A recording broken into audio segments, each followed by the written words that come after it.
Today we have fresh footage and reports on the earthquake in the Black Sea that shook Russian cities Anapa and Novorossiysk.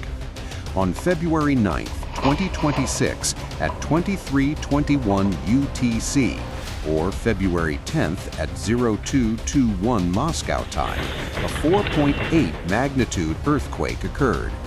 The epicenter was 18 kilometers southeast of Anapa and 35 kilometers northwest of Novorossiysk in Russia's Krasnodar Krai at a depth of 10 kilometers.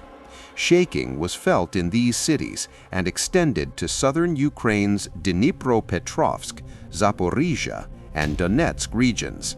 According to the European Mediterranean Seismological Center and Volcano Discovery, this is typical for the seismically active Black Sea zone, but it caused panic among residents. People reported vibrations and tremors. Local authorities state no infrastructure damage or casualties, but inspections continue. Satellite data shows the epicenter offshore, and seismologists note that such events are part of the region's natural activity, though intensity is increasing in 2026.